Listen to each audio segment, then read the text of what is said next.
Gather around, folks, wherever you're listening, whether it's a porch in Lubbock, a kitchen in Amarillo, or a living room in Fort Worth. This is a story for those of us who have lived long enough to know that the world isn't always fair, but the truth has a way of fighting back. It's the story of John Harper, a 68-year-old Marine Corps hero from Vietnam, a man who faced the flames of war and injustice, only to rise again as a lone star in the Texas sky. If you believe heroes deserve to be celebrated, no matter the color of their skin, stay with me. And if you nod in agreement, think justice must prevail, like and share this story with your loved ones. Now, let's go back to that quiet morning in Fort Worth, where it all began. Imagine Betsy's Diner, a hole-in-the-wall diner on Main Street in Fort Worth, where the coffee is strong and the bacon sizzles at 6 a.m. It's March 15, 2025, and the sun is just peeking over the horizon, casting long shadows across the checkered floor. Sitting at an old vinyl booth is John Harper, 68, a retired Marine sniper with a silver star and Purple Heart branded to his soul. His silver beard glints under the fluorescent lights, and his faded Marine cap lies next to a Fort Worth Star telegram. John's calloused hands, hardened by years of service and teaching history at Tarrant County College, cradled a steaming mug of black coffee. He was a man of habit. Up at age 5, keys tucked into his belt, shirt buttoned neatly. Even at 68, he carried himself like a Marine, as straight as a Texas oak.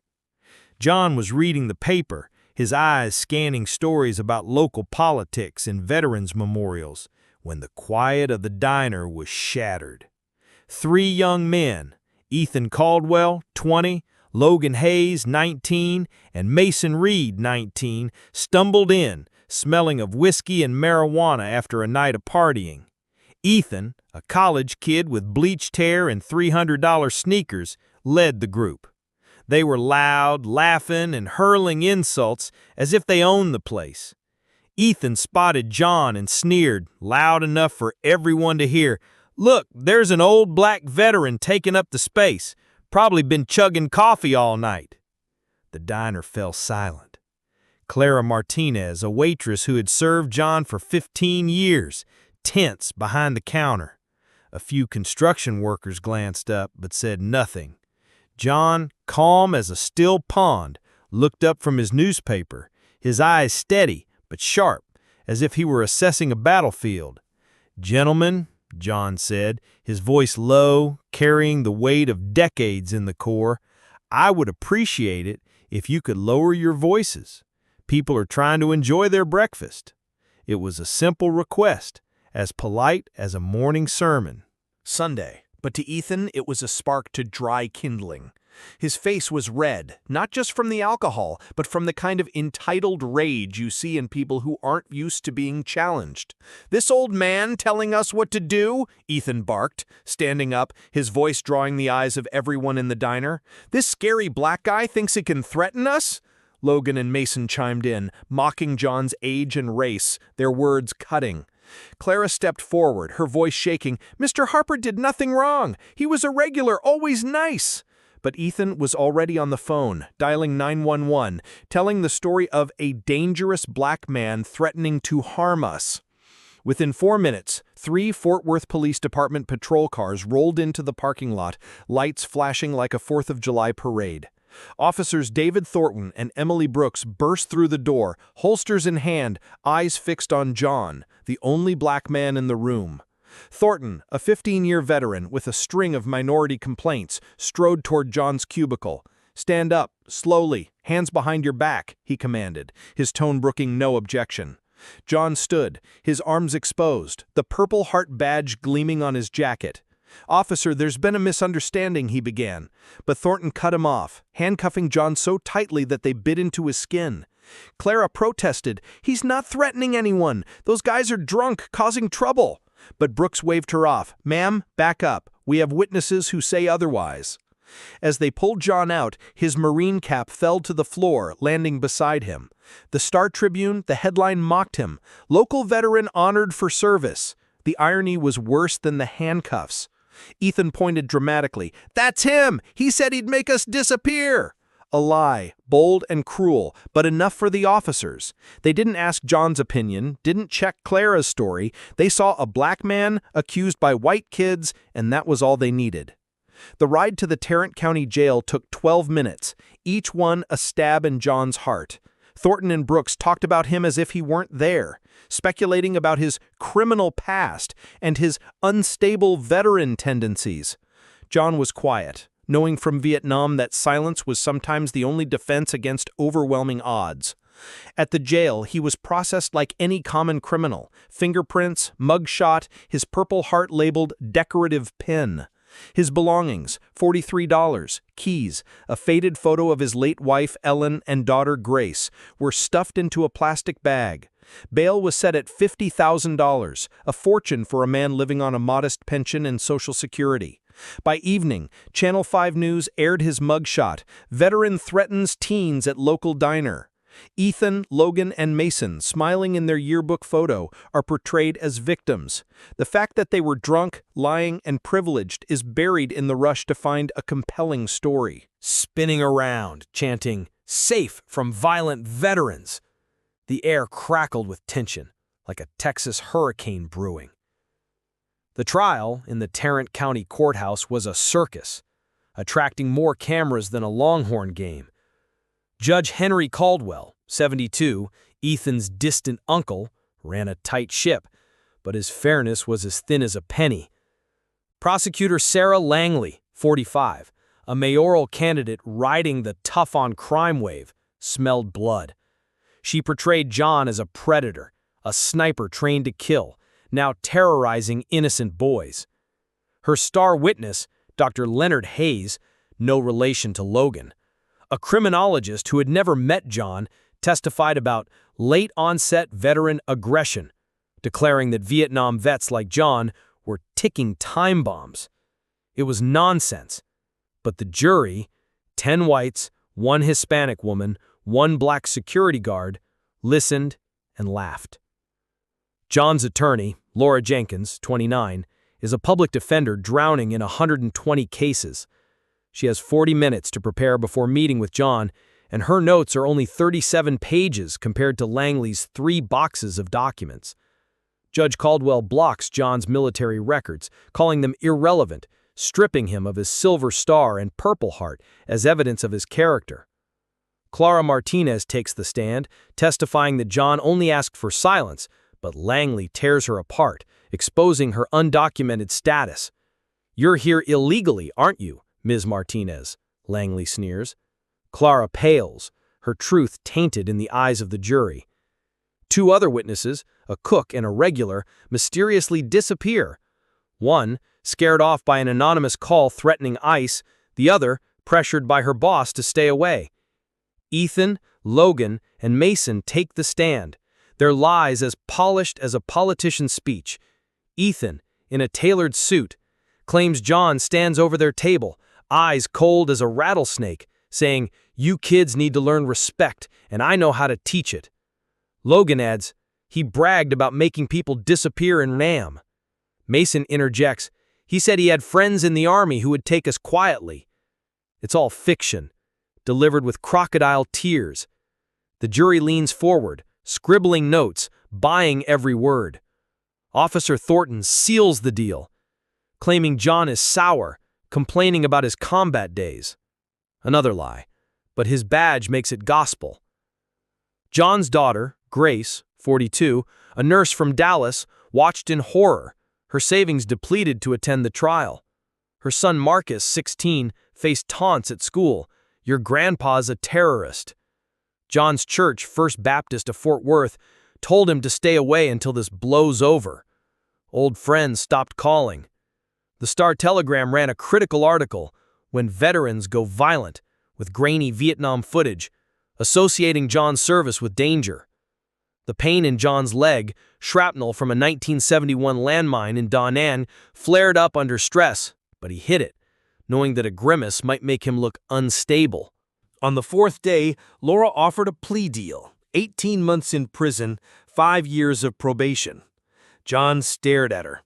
"Laura, if I plead guilty to something I didn't do, then I'm a liar. And if I go to prison for something I didn't commit, then the whole system is a lie." His words, as steady as the Texas skyline, shook her. At 28, fresh out of law school, Laura saw the system she believed in crumbling before her eyes. The jury deliberated for an hour and 47 minutes, just enough time to choose a foreman and vote. They returned with a verdict as devastating as a .50 caliber bullet: guilty of second-degree terroristic threats and disorderly conduct. Judge Caldwell thanked them, setting the sentence for a week. Grace sobbed. Ethan's mother sneered. Channel 5's headline screamed, "Veteran convicted of terrorizing teens."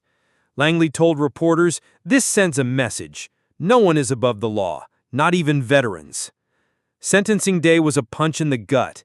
Ethan, playing the victim, claimed that John's threats had given him nightmares, fearing that a trained killer might come after him. His mother, Patricia Caldwell, said they had installed a $10,000 security system, fearing that John might come after them. Dr. Hayes turned around, warning that John's training put him at risk of reoffending.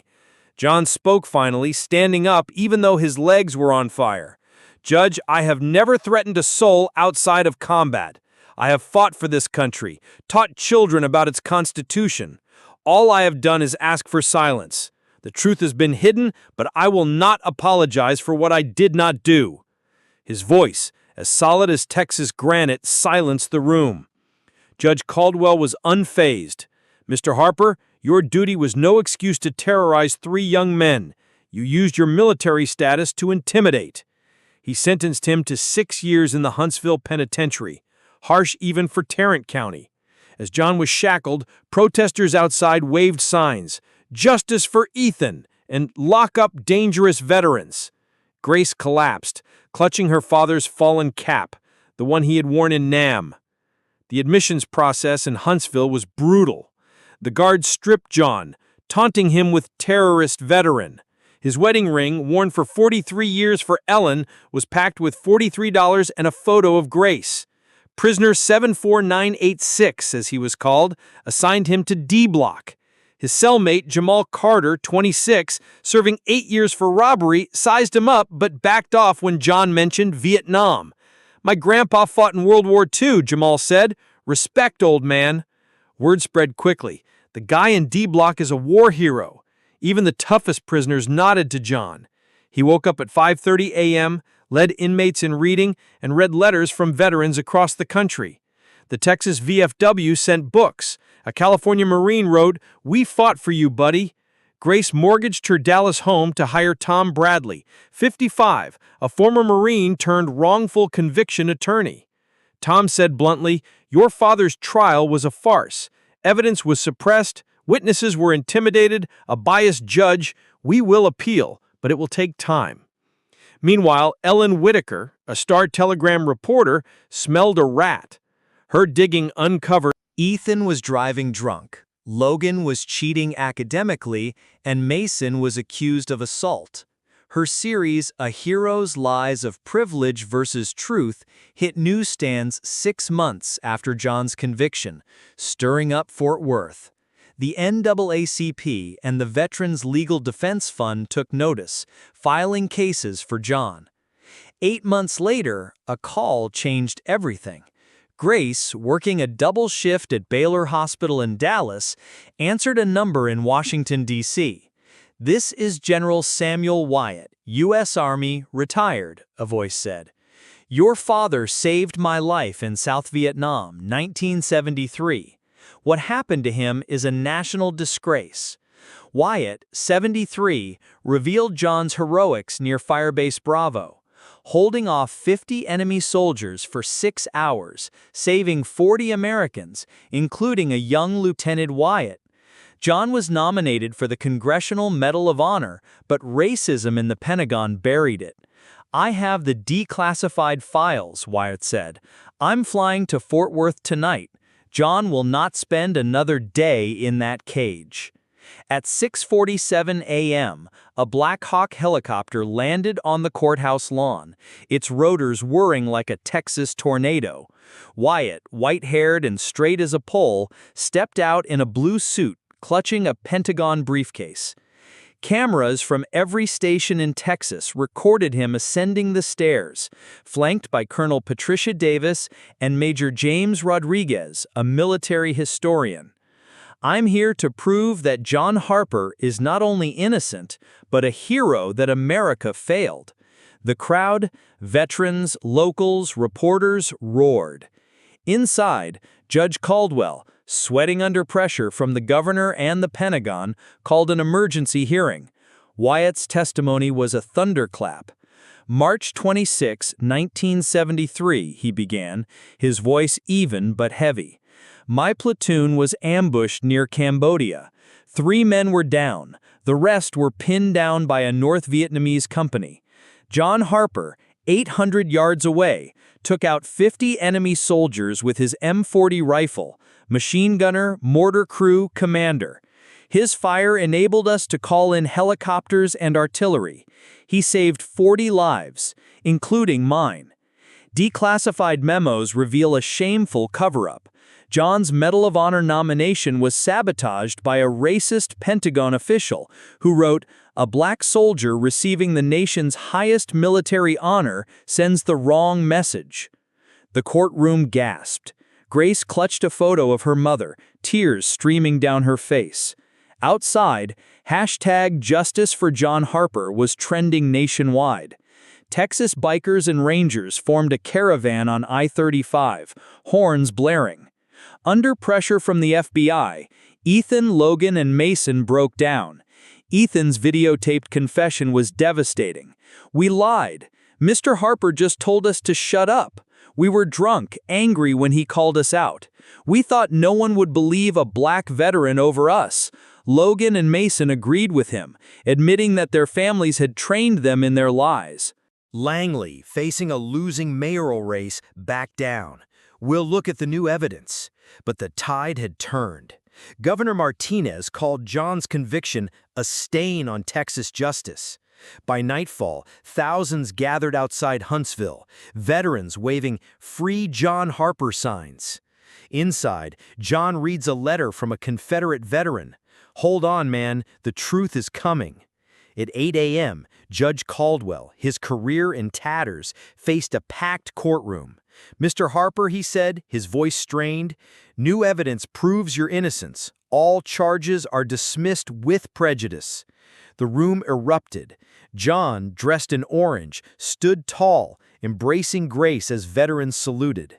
At 2:37 p.m., he walked through the Huntsville gates into a crowd of 7,000. Grace ran toward him sobbing. Wyatt saluted. "Semper Fi, Corporal. I owe you 50 years. John replied, "We served our country, General. That's enough." The media firestorm lasted for weeks. John's story, from convicted terrorist to national hero, shocked America. Langley abandoned his campaign, facing ethics investigations. Thornton and Brooks were fired, charged with civil rights violations. Ethan, Logan, and Mason were sentenced to 18 months in prison for perjury, and their families were bankrupted by lawsuits. John's $18 million settlement funded the John Harper Foundation for wrongfully convicted veterans. 6 months later, in the White House Rose Garden, President Williams awarded John the Congressional Medal of Honor. "Corporal Harper represents the best of America," he said. The now gray-haired survivors of Wyatt's platoon wept as they shook John's hand. John's testimony before Congress sparked the Veterans Justice Act, which required bias training for prosecutors. Back in Fort Worth, First Baptist held a welcome-back ceremony for John, apologizing for turning him away. Tarrant County College named its history department the John Harper Center for Justice Education. Betsy's Diner posted a plaque, honoring John Harper, American hero. A year after his release, John sipped coffee in his old booth reading Star-Telegram. The Harper Foundation awarded its first scholarship. The young men approached, inspired. "Mr. Harper," one said, "you have shown us that truth can prevail." John smiled. It is slow, son, but it does not give up. Friends, John Harper's journey, from hero in the South to prisoner in Texas to beacon of justice, shows us that truth can outlast lies. For older Texans who have seen hard times, this is a reminder. Honor endures even when the world turns its back. Comment number 1 if you think John's service deserves attention in court, or number 2 if the system needs fixing. Like if his story touches your heart, and subscribe for more stories about Texas heroes. Share this with your grandchildren, your neighbors, anyone who believes in justice. John Harper fought for us in Vietnam and in that courthouse. Keep fighting for him and for every American who deserves to be treated fairly. Folks, gather round, you Texans of a certain age, sitting on porches from Lubbock to Fort Worth. John Harper's story, our 68-year-old Marine hero, wrongly shackled in Huntsville for asking for quiet at Betsy's Diner, hits like a West Texas storm. This Vietnam vet with a Silver Star and shrapnel scars faced lies from privileged kids and a system that saw his skin, not his service.